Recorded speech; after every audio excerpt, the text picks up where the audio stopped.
يو السلام عليكم ورحمة الله وبركاته. صاحبي دمانتين سو دوادا صاحبي waa wareerteen aad iyo aad u wareerteen waliba in ogaay bartigan aad lagu wareerayo wareerkiina saaxiibil aan xataa waan midda koori waxa aan fileynaa dhacayba intee tiniska anigu naftirkeen aan maanta meesha ku sugnaan ee meel jasiiradba waxaasna waa wax la yaabo laakiin hal mar dulmareena marka dulmarna qisadeena waa sii wadaneena ee xalqadan wax hor dhac lama jira koodhi nagu saliy xabiibkeen maxamed sallallahu alayhi wasallam xalqadan waa bilaabanayna dhagahna aad u la raac saaxiibayaal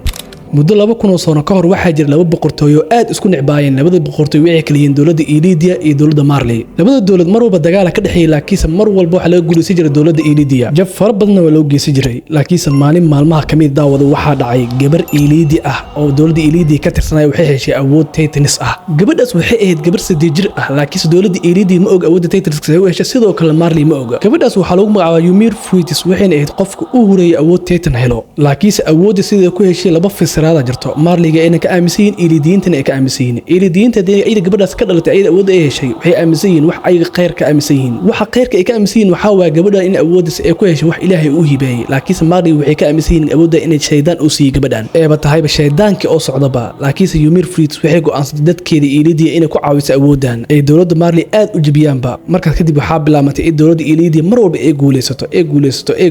guushooda far badnaato laakiin kadib waxa dhacay daawada Ymir Fruitis inay geriyoto Ymir Fruitis way geriyoto markaas Ilidiintana way ka tagtay laakiin Ymir ilmay dhashay ilmaha ka farxmeen ilmahaasna waxa dhacday in jirkooda awood Titan ay ku jiro yani awood Titan ay ku jiro marka dhahay ma ahan sida Eren oo kala ma ahan sida Rainer oo kala taasna anaga naga sheegay daawada Ymir ilmay dhashay awood jirkooda waxa ku jiro awood Titan ah Titan marka dhahay waa Titan aan waaci ahayn marka isbedelayo laakiin sidee isku bedelayaan Ymir ilmaheeda ama Ilidiinta waxay isku bedelaan dheecaan laf dhabar laga soo qaaday oo bad ah lagu duro dheecaankaas wuxuu ka markaa Titan aan waaci ahayn ama Titan waaci ah Titanada waaci ah ka hadalna Ymir waxay ahayd Titanka asaasiga Titanka u horeysay ahayd Ymir waxay noqotay Titan waaci ah Titankaas biciis waa lahayd Titanka asaasiga Titankaas daawada aad u weynaa wuxuu gaaray 800 mitir yani 60 mitir oo ah Titanka weynka kan waa 800 mitir daawada cirku taawana cirka aad ayuu u weyn yahay Titankaas laakiin Titankaas wuxuu ahaa Titan waaci ah ma ahan Titan dabaalada ay ogtiin Ymir markay Titankaas ahayd ilmo way dhashay ilmahaas jirkooda Titan uu ku jira laakiin markay isbedelayaan waxay noqonayaan Titan aan waaci ahayn saa ogtiin laakiin meesha in isla fahmin loo baahan yahay waa meesha Titanada waaciga inta ka imaadeen sidee u bateen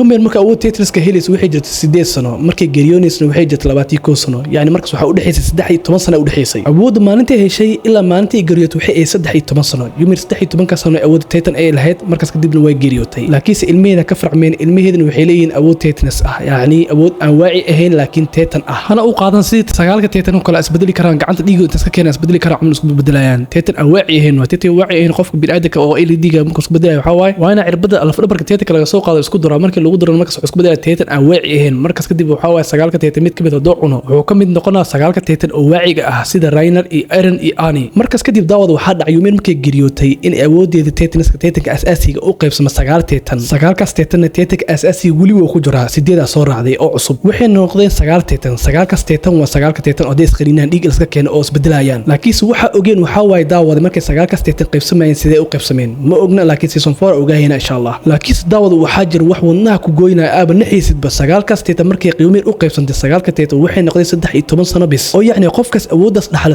13 sano bis oo noolaha 13 sano inta ka imaata marka 13 sano waxa waa Ymir markay awood ay helaysay 8 sano ay jirtay ee ku geeriyoonaysa 21 sano inta u dhaxaysay waa 13 sano 13 sano ee waxay ku noqdeen lacanad oo ka dibharaynin sagaalkan Titan yani qofka sagaalkan Titan ah 13 sano bis oo noolaha kadibna waxa waa geeriyoona wallahi waa hadal xanuun oo dhagtaada u adkeysan karin yani hadda Eren sagaalka Titan oo ka tirsan yahay sidoo kale Armin labadooda hadda 13 sano bis may noolaanayeen may waxa rajeynaa arinta in run ay noqonin laakiin daawada waxa fahantaa sagaalka Titan awoodooda sida loo dhaxlaa waa ogtaa Armin marka beertood ka dhaxlay awoodda oo kamid ah sagaalka Titan oo ka had Titanka weynka markuu dhaxlay Armin wuxuu noqday Titanka waaciga wuxuuna ku noqday cirbadii dheecaan ku jira oo Titanska laf dhabarka laga soo qaaday waxaana ku daran Levi Armin wuxuu noqday Titan waaci ahayn markaasna beertooda cunuu calaanjiyay dheecaankiisa jirka gashay markaasna wuxuu noqday Titanka weynka Armin wuu dhaxlay awooddaas laakiin akbaat uu xumeed aan maqlay ee tahay in 13 sano bis ee noolaan asigii Eren waana wax xanuun ah arintan waxa rajeynaa in run ay noqoninba sidaas ay awood Titanis-ka ku bilaabantay ee sagaalka Titan ilaa heer Ilidiinta oo dhan jirkooda ay ku jirto awood Titanis ah laakiin daawada muddo 1000 sano kadib Ymir Fruitis markay Geriot waxa soo bax boqor lahay Karol Fruitis boqorkaas waan ii sheegay sidoo yahayba boqorkaas wuxuu ahaa boqor dhiig boqortooyo leh sidoo kale wuxuu ahaa boqorkii labaad Titanka asaasiga isticmaalay awoodiisa kiciyay sidoo kale 8 Titan waaciga ah oo 8 qof iska leh hata garbkiisa ka dagaalami jireen way ku caawin jireen laakiin daawada waxaa dhacay in Iridiyiinta dhexdooda iskhilaafaan Iridiyiinta dhexdooda nacayb oo ka dhasho Iridiyiinta qaar badan ay raacaan Marley taasna waxaa sameeyay oo Iridiyiinta badan ku diray boqorkaas wuxuu ahaa family loo yaqaan Tiber familkaas Tiber waxay ahayn daawadayaal Iridiyiin dadkooda ka soo horjeestay oo garab siiyay Marley waxayna Iridiyiinta oo dhan dadka Tetaniska jirkooda ku jirtay ku qasbeen in Carofritis qaar ay raacaan qaarna ay raacaan Marley oo yacni Marley waxay helay Iridiyiin ku taageeraya awoodda Tetaniska jirkooda ee ayagana la jirayaan laakiinse dagaalkaas gudihiisa meesha ka dhacaysa waxaa dib weyn dhacay 7 Tetan kamida oo Marleyga Iridiyiinta la jiro oo 9 Tetan kamida ayaa waxay la jireen Marleyga taasna waxa u sababa familka Tiber in dhibaataas ay keeneen markaas kadib Marleyga way ku guuleysteen dagaalkaas waxayna heleen Iridiyiin jirkooda awood Tetris ku jirto oo nasi heleen ba 9 Tetan Ymir awoodeed u qaybsantay 7 kamida ee Marleyga la wareegeen Iridiyiinta la jiro Marleyga markaas waxa ka fagtay 2 Tetan Tetanka asaasiga iyo Tetan kale ala garneen meelo ka baxay markaas kadib boqorku wuxuu la carray Iridiyiinta asigu hartay iyo 1 Tetan oo Tetanka asaasiga ah wuxuuna geeyay jasiiradaas waxa loo yaqaan jasiirada Baradhaya 3 darbi u sameeyay 3 darbi u sameeyay Iridiyiinta gudahooda intuu galiyo xasuusta dhanka masaxay ayagana jaahiliin ka dhigay Iridiyiintaas ay ku sheegooyay ee dadka meeshaas ku suga ku sheegooyo dadkaas waa Eren waa Armin waa Mikasa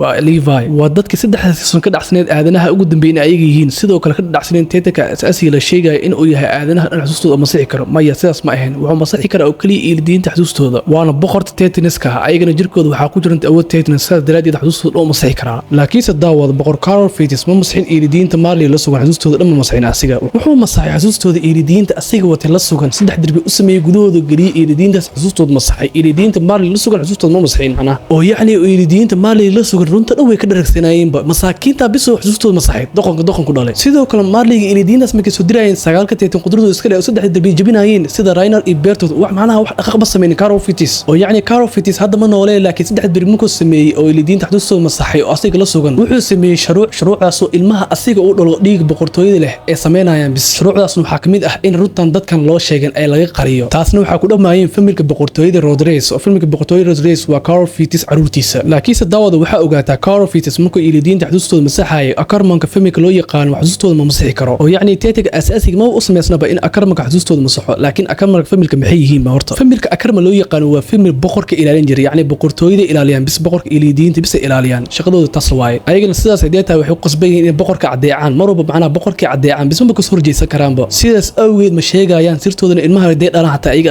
Akarman leh way ka qarinayaan sidaas daraadeed Levi ma oga sirtaan oo yacni in hooyis ma ogeen Kenin ma ogeen waxa ogaay bis Akarmanka jiilo hore oo qarniyo ka hor jiray Akarmankaas sirtaas ogaan xiligan waa baaba'een ma noola laakiinse daawadu wax ka yaabina ka xanaajinay waxay tahay 3 darbi markii darbiga la soo jabinay muxuu dhaqaaq u sameeyay waayeen Rodriguez iyo familka boqortooyada wax dhaqaaq ba sameeyeen taas la yaaba taasna sababteeda marka la arki doona laakiinse intaas waa fahanka guud aan fahna qaadanay wax walba Iridiyiinta ku ognahay Marleyga ana ku ognahay haddana oo Eren Abiis xasuustiisa wali uu arkayo wali si zaid mar walba xasuustu soo galoosa haddana hore u sii soconeena Grishayeger Abiis markuu runta dhan u sheegay ilaa hadda waa aamin la ama waxaan rumiya masabeemiya qisadan ilaa hadda wala yaaban yahay Eren Grisha wali waa yar maskaxdiisa markaas kadib Grisha oo iskaga taga asi walaashiis way israacay laakiin garabka waxa loo galiya daawado wax la yaabis calaamadan waxa waa Iridiyiinta daacada oo yacni Marley waxay aaminsan Iridiyiinta inay daacad yihiin ma aaminsneen laakiin waa wax ayaga lagu cunsuriyahay aad igu nacibiin Marleyga Iridiyiinta waxaan laga dhacsiinaa oo kaliya Iridiyiinta jasiirad ku sugan waa Iridiyiin shaadina laakiin adiga waxa tii Iridiyiin daacada anigu daraadeen u dagaalama waan lagu daysanaa laakiin ayaga Marleyga badanaa ma eedeeyaan waxay eedeeyaan boqorkooda waxay leeyihiin boqorkaas waa naga tagay waxa dhibaatada nagu dhacday ma dhici lahayn xiligan boqorka naga tagi lahayn ayaga qalad kuma lahayn laakiin hadii fahmi lahayn in familka Tiber ay ka dambeeyeen waxaan familka Tiberna way xushmeeyaan Marleyga meel gooniya la dajiyaba familkaasna waxa arki doonaa si sanfar waxa loo yaqaan qaacimiinta dadkooda qaacimiinta Iridiyiintooda boqorkooda laakiin ayaga waxa waa Marleyga way xushmeeyaan wayna ixtiraamaan laakiin ayagu kuma kalsoono maadaama waa Iridiyiin kuma kalsoonahay Marleyga way ku danaysanayaan oo kaliya muhiimadeen marka soo laabana Grishayeger wuxuu rabaa walaashiis inuu banaanka u bixiyo dhulka Marleyga oo geeyo ayna aragto aaladaas hawada ku duulayso maraakiibta hawada loo adeegsanayo Marleyga dagaal ku adeegsanayaan inay isha saarto walaashiisa laakiinse Grisha asoo fasax ahaysan sidoo kale aqoonsigiisa wuxuu rabaa walaashiis inuu ka farxiyo markaas daraadeed wuxuu qasbanaad in abaabku si xoog u galaba woona ku guuleysay si baxsada inay ku galeen asiga walaashiisa dhulka Marley walaashiisna uu soo tusay aalada maraakiibta hawada u adeegsanayaan Marleyga laakiinse oo laba Marley aragtay Grishna intee u maaday mid xusla caloosha Grish u galiyay walaashiisna aad u wax xumaatay sidii Grish loo galay laakiinse mid u maaday Marleyga woona waday kadibna war waxa soo gaartay Marleyga waday in uu eeyo cunsiyo walaashiisa oo si asxan daro naxariis daro walaashiisa eeyo cunsiyo Marleygaas waxayna u dhimatay daawada si naxariis daro ah sidaas ay taana guriga markay imaadeen waxay ku eedeeyeen Grish sababta u soo baxsaday Grishna wuxuu la yaab raagin ka bixinooyin ayaga og inuu ninkan gabadhooda dilaba wallahi waa wax la yaabatan gumeys weeba dhaaftabe ayagana markay bixin Grish wuxuu ku dhahay Abiis aaba ninkaas walaashiisa dilay maxaa ugu dhaqmaysa u raargelinaysid asina wuxuu tagay war aamus doqoyo darbiyada la maqlay ka soo ma ogid ma waxa rabta walaashaas u dhimatay inaa u dhiman dhamaanteena us waryaa ee afkaaga ii qabo giriishana oo wallahi yaab uma dhibna 15 sano kadib giriish wuu weynaaday wuxuu noqday nin dhakhtar ah laakiinse maalin maalmaha kamid waxaa loo kulmay nin waxaan nahay ururka soo horjeeda dowladda Mali habeen walba meelaha ku kulana oo gooniya oo sir ah waxaan haystaa nin oo ilidii anagoo kala dowladda Mali ka tirsan xog walba dowladda Mali ku saabsan inuu soo gudbiyo ninkaasna anagu waxa u baxsan guumeyska oo marba si walba Mali ku saabsan inuu soo gudbiyo ee giriish anagu soo bir sidoo kale waxa ognahay walaashada nin Mali inuu dilay waxa bixin badanna waa ka heynaa calaamadana garabkii ku qoran waa calaamad lagu aqoonsado ururkeena oo markaas kadibna giriish wuxuu go'aansaday si walaashiisa u arguday inuu ku biiro kooxdan giriishna wuu ku biiro xog walba qisada Tetanska ka haayeen inuu u gudbiyay wuxuu u sheegay Yumir Fruitis hooyadooda oo dhan inuu weligeeda aadana ku xadgudbin weligeeda ka tali jirtay bis dadkeeda inuu wax u qabato laakiin Marliga gumeysigan bilaabay sidaas daraadeed waxa rabna dowladda Ilidi inaan soo celino oo Marliga aan ka soo qaadno 7 Tetan saataas u sameeyno oo dowladda Ilidi aan soo celino waxa u baahanaa Tetan asaasiga inaan helno oo boqorkaas jasiirada ku sugan dadkiis aan difaaci karin aan ka soo qaadno markaas kadib daawada ururku waxa ku soo biraa gabar mar walba Marliga ka dhulma jirta gabadhaasna waxay leedahay dhig boqortooyo waxay leedahay magaceedu waxa waa Diana Fruitis waxaan ka soo jeedaa qoyska boqortooyada sir walba badan waxa ka haya Carl Fruitis boqorkiina wuxuu jasiiradaas u carar ma ahna cabsi oo ka qalo Marliga oo dadkiisa ka tagaayo waa kaliya mas'uul dara qabatay waxaan u baahanaa boqorkaas inaan ka soo celino Tetan asaasiyaasna waxa ku awoodi karnaa ilidiinta asiga la sugan aanu ka bayna xornimo toosna ah helno markaasna giriish wuxuu leeyahay waa runteeda boqol ma ahan boqorkaas boqor dadkiisa difaaci karo boqor dadkiisa ka cararaya oo xataa ayaga difaaci karin xataa kuwaas meesha ku dooda difaaci karo boqorkaas waa inaa Tetan asaasiga ka soo qaadnaa ana soo celina dowladda Ilidia dhamaantoodna hadalkaas kartida ku dhiirgelinaa markaas kadib Diana Fruitis aad ay u helay giriish weyn isguursanayaan muddo sanadooyin kadibna markaas waxa uu dhalay wiilkaas waxa lagu magacaabaa Zig wiilkaas aku sheego daawada wuxuu leeyahay dhig boqortooyo sidoo kale aad u taqaantay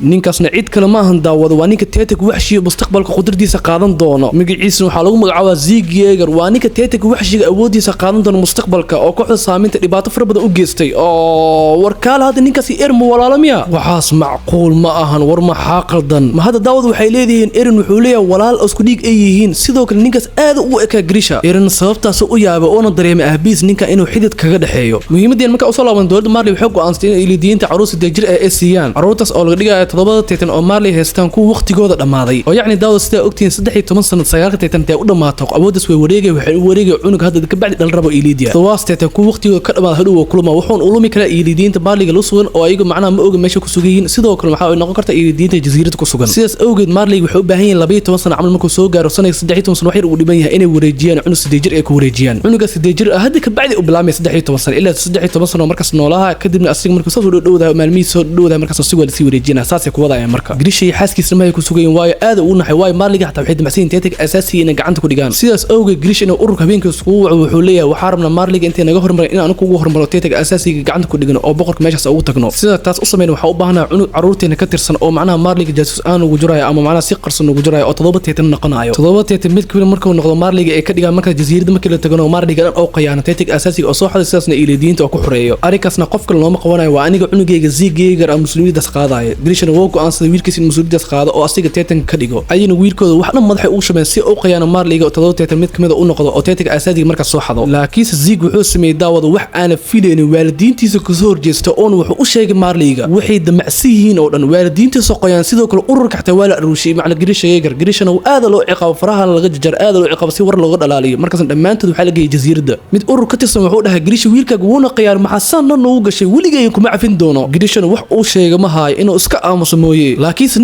ninka Marliga mar tuuray wuxuu leeyahay Tetan laga ma dhigay ee iska carrar xornimo haysta giriishna wuxuu la yaabaa ninkan codkiisa waxa ku soo dhacayo waa ninka naftirkiisa walaashiis eeyaha cunsiye giriish wuxuu leeyahay shaki iguma jiro waa asiga naftirkiisa ninka Marliga wuxuu leeyahay waryaada dhamaantii shaqadiina waa taqantiin bilaaba dhamaantood dheecaanka Tetanka lagu duro markaasna giriish asxaabtiisa oo dhamaantood waxa lagu duraa Tetanka dheecaanka waxay isku bedelayaan Tetan awaacihiin oo Tetan badabala maskiinka dhacaya hor u sii bursanayaan laakiin daawada wuxuu arkaa giriish Diana Fruitis oo meesha la soo wado oo idan la bedeli rabo wuxuu leeyahay waaba nii sheegay sababta Diana meesha u keenisay maxay tahay gabadhan waxay leedahay dhig boqortooyo hadalkaas ma dhihina asoo si dhihiraba hamar nin meesha Marliga jooga hamar afka ka qabanayo oo waxay u muuqataa ninka inuu hadalkaas rabay inuu sheego taasna baxar way Marliga dhig boqortooyo hadii helaa awoodooda wasii badanay markaasna daawada cirbadii Diana inta lagu daray waxay leedahay ana giriish weligeey ma kulaawi doono waana ku jeclahay isla markaasna Diana markay meesha laga tuuro oo daawada waxay isku bedelay Tetanka erin hooyadiisa cunaaye waana Tetanka Hannes cunay sidoo kale waa Tetanka erin hooyadiisa cunay oo ma hadda waxay dhirabteen Diana Fruitis waxay cuni doontaa xaaska giriish Yeager mustaqbalka oo yacni xaaskiisa hore ayaa cuni doonta xaaskiisa mustaqbalka wallahi waa waxaas wax la yaabo erin oo waxaas oo dhan waa arkooya hal mar soo naxa asigu naxsan mikasna markaas waxay ku leedahay erin maxaa aragtay ma qaroodane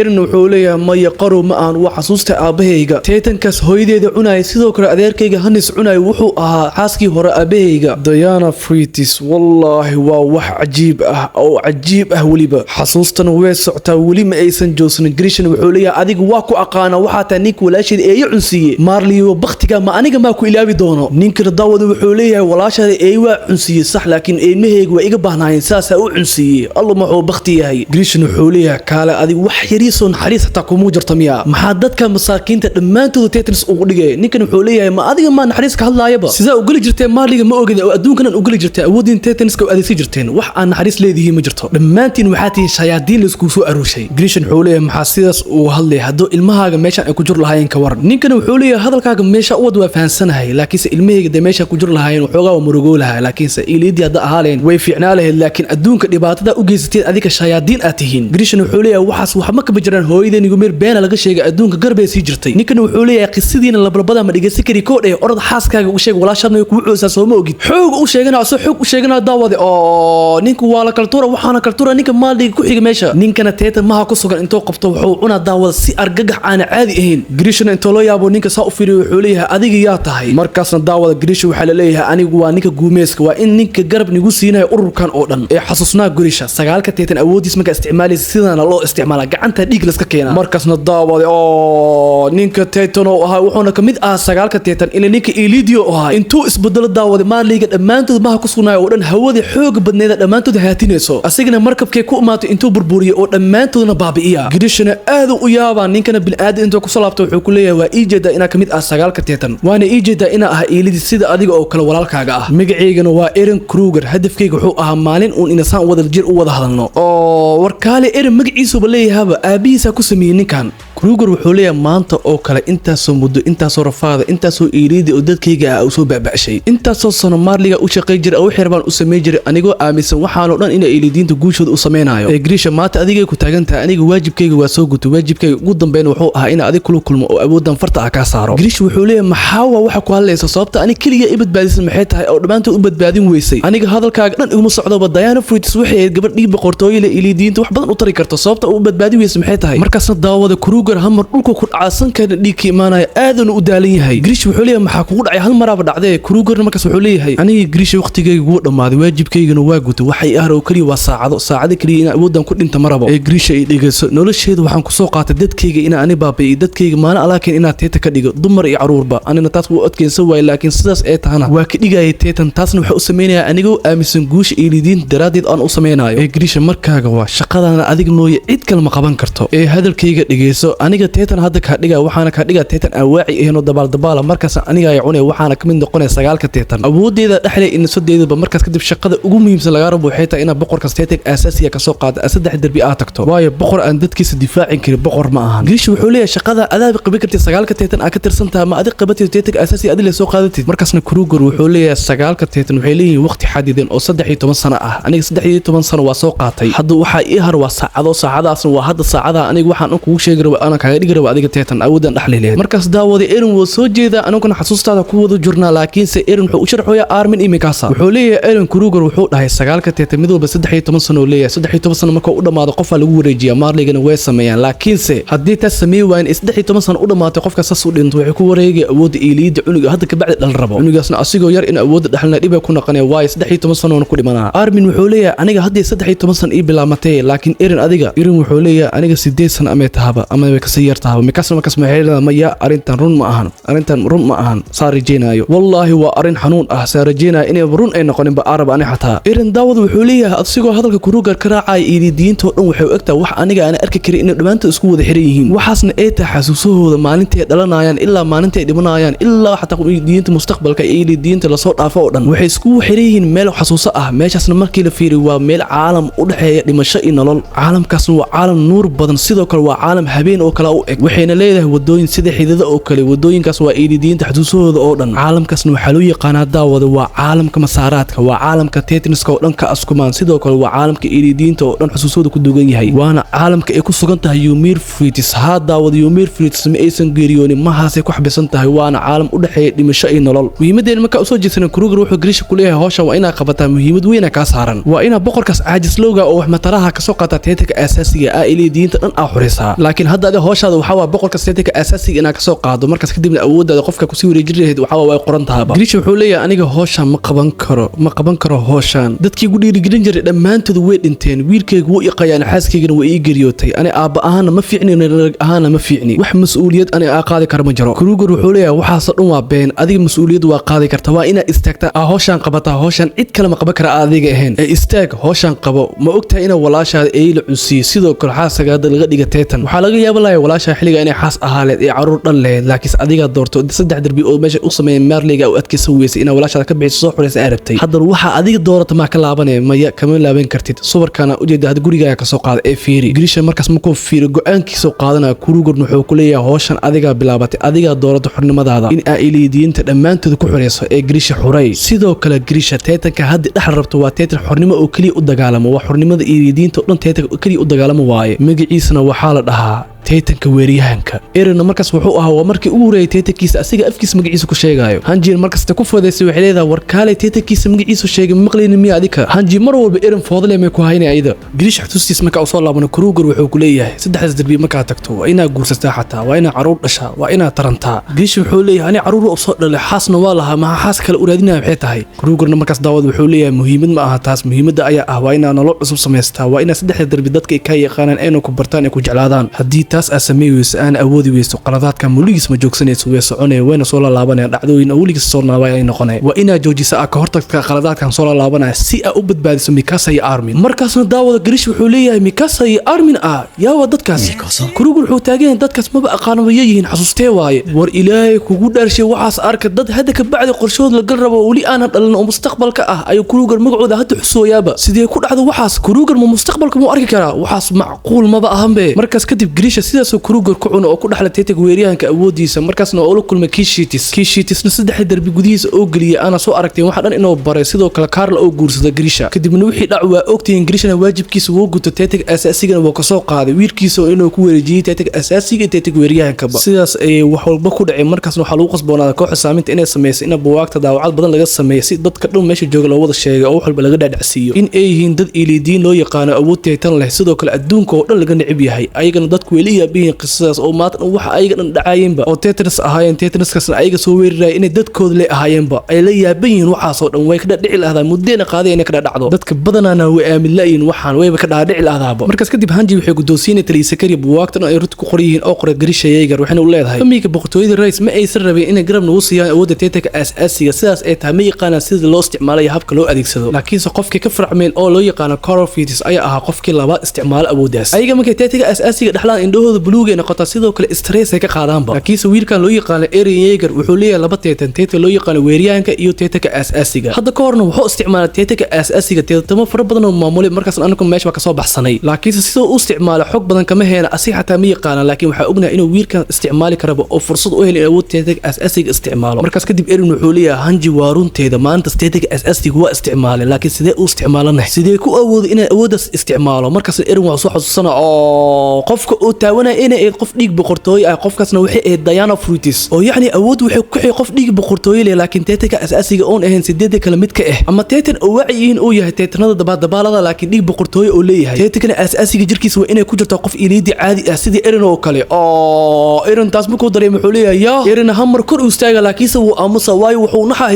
history bisa dhiig boqortooy meesha ka joogto Hanjina waxay leedahay maxaa ku daaray Eren markaas wuxuu leeyahay waxaan awoon iska fadhiisanaa Eren markaas wuxuu leeyahay daasirtan aa sheegay history nafteeda haligaan taasna ma ogolaan kari si walba hay u qaadatay waa inaa qariyaa laakiin xal kale awood lagu kicinayo aniga keenayo markaas kadib askarta oo dhan hal meel isku keenay si bilad sharafeed loo guddoonsiiyay oo darbi Mary la xureenayay Armin iyo Floga kulmayaan Flogna wuxuu ku leeyahay cunigu in adiga lagu doorto maba ahaynba Erwin Smith adiga laga doorto soo ma ogid wax faa'iido leeyna tahay markaasna Eren soo dhaxgalay Janana kala celiyay labadooda markaas kadib daawad waxa la gaaray xilliga bilad sharafeedka la guddoonsiilahay askarta oo dhan waxaana guddoonsiinaysa historia markaasna katiinada qoorta ku gelinay gacantana ka shuminay sidaas waa sidii sharafeedka guddoonsiinta Eren markaas wuxuu leeyahay hadaa historia gacanteeda aad taabto aniga teetanka asaasiga markaas ma isticmaali karaa mise maxasuusaha aabahayga inta iga dhibnaa oo dhan dhamaantood ma arkaa maya waa ina taas baroobayaan arkaa markaasna daawada Eren markii la gaaro history gacanteeda taabto oo wuxuu arkaa xasuusta aabiisa ugu dhinaa oo dhan wuxuu arkaa daawada Friedrich Reis iyo aabiisa wada hadlayaan oo dhahayo boqordeena aniga waxa ah iliidi banaanka ka imaado magacayga waxa loo yaqaan Grisha Yeager mahana u jeedid waxa ku nool xaaskayga caruurteeda sidoo kale waxaan dadka dhan waaye waxa ka barya boqorka saddex darbiyo dadkayga ina garab siisay xaaskayga caruur caruurteeda ay badbaadisid markaasna daawade oo Friedrich Samar intay wajiga bedeshay go'aankeeda intay qaadatay xasuusta maasku jarmay xasuusta aniga naga jarmato laakiin Eren wuu arkay dhamaanteeda oo Eren markaas u naxay dhamaantood way la yaabeen wajigiisa u qaracmay markaas kadib daawade Eren asiga oo dhan wuu isbedelay Erenka aqaan ma aha Erenkan wuxuu noqonaa daawade Eren wax walba ka buuxo oo xaqiiqda oo dhan ka dheregsan maalintaasna waxay ahayd Erenka favorite-keyga inuu maalintaas dhashay waana maalinta Eren oo noqday my favorite character Abbas Yeager xaqoona uu leeyahay daawada marwalba Levi iyo Erwin ma hogaanka qabanaya atooraha saxda filinka waa asiga ma hogaanka qabto haddana qabto macnaha Eren qisadii sida dhabtana hadda noo bilaabatay markaasna kooxda saaminta dhamaantood waxa lagu go'aan lagu gaaray in la soo saameeyo banaanka oo si loo gaaro darbiga Marleyga imaanayaan ee markabka soo qaadanayaan ee lidiinta Titans ay ka soo dhigayaan ayagana si u socdeen waxay la kulmayeen oo kaliya hal Titan halkaas Titan Eren xoodhaay iska dhaaf waana si soconayaan ayaga weyn kulmi la ayna hal Titan waayo Titanada badan dhamaantood way baaba'een kooxda saamintana si u socdaan waxay xaqiijinayaan maha oo dhan in jasiirad tahaba markaasna ay meesha dhan nadiif ay tahay oo hal Titan xataa aana joogin waxayna xaqiijinayaan kooxda saaminta meel wiligood ayna aadin ay lugta ayna saarin waana dhul saxaro waana meeshii maal alaha keenay lidiinta la keeni jiray ugu bedeli jiray Titan loo dhigi jiray darbigaas gadaashiisana daawada waxa ka dambeeya oo riyada Armin oo intaas muddo uu rabay inuu arko صاحب يلو حاسوريستي ميل أدوك كميدا أوليجين إيش أنا صارن حتى موبايل حتى أنك أركين دت كانوا واصلة سوكلا هنجي وحتاج أنت بيها واب عصبية وحلقة شيء جاي وابرونا محاواي كوني إيساش إيجانا ومركي أجوري سبدا سيدا عرور أو كلا أولي الإلايان أرمين أقدم بيت ريز حقيقي وعليه إيرن سومك ومرهن أدوك ميل أوليجين أركين إنا جرتو بدنا تاسك متهاي سوكو مشيكين إني آد أقرح بدن تانه إيرن مركز حوليه ها ولي بآد وين تهاي أرمين حوليه إيرن دربي دي سبحانه جرو إيرن أو دبسترا حوليه بدنا waliba dhulul fara badan oo aad u qurux badan oo xornimo ah maya taas mar walba iska dhaadhicin jiray xornimo ma noo jirta maahan Armin badan dibadeeda wax xornimo naga ma jirto ee cadawgeena bis ayaa jiro waligeeyna waxa uu haysan jiray mar walba inay Titaniska cadawgeeyga ay yihiin laakiin sama ahan badan dibadeeda wixii naga jira oo dhan cadawgeena laakiin Armin waxa ku weydiinaanay badan dibadeeda ka gudubno oo wixii cadawgeena oo dhan halkaas ku sugan aan baabi'ino ma laga yaabaa inaan markaas xornimo ah helno Eren oo hadalkaas wuxuu ka wada weeska cadahay ka waran daawada qof mar walba uu haysan jiray in Titaniska cadawgiisa ay tahay laakiin Titaniska inuu yahay dadkiisa cadawgiisa saxdana uu yahay waxa mar walba u dagaalam jiray oo aadanaha cadawgiisa saxda ah wuxuuna xaqiijiyay dibadda banaanka saxaradii banaaneed badda cilada ahayd waxa soo dhan dibadda banaanka inay ku noolin dad asiga ay cadawsanayaan eena rabaan ayaga oo dhan in la baaba'asho teeda kalena daawada waxa ka sii yaabinay wixii iscunay waa isla dadkii leebis waa isla iilidiintii oo isku adeegsanayay taasna waa wax laga xumaado Eren zaid ugu xumaadaba season keenana oo wax walba indhaha noo furna mahaas ku dhamaaday season 4 ayaa noo noqon doona season oo cajiibsan season kan wuxuu ahaa season cajiib badan oo wax walba ka ogaana weerarkii Titaniska waxa u mahadcelinaya dhammaan dadka qisadan qurux badan la dhameystay saddexdan season oo waliba laba season soo socota xataa nala daawan doona dhammaantiin ma maasantiin saaxiibayaal waxaana banan saaxiibayaal season 4 ka inaad soo dadajin doono sidoo kale aan ogaan doono Eren muxuu sababta saan iskugu bedelay sidoo kale aan wax badan ka ogaan doono waa maxay masaaraadka iyo karaktero cusub aan arki doono iyo sidoo kale muuqaalo cusub cajiib badan saaxiibayaal dhammaantiin waa maasantiin janalkan 20kii u dhow yahay dhammaantiin waa maasantiin saaxiibayaal waan salaamiyaha magacaygu Abbas janalka Abbas Sinbay nabadgelyo saaxiibayaal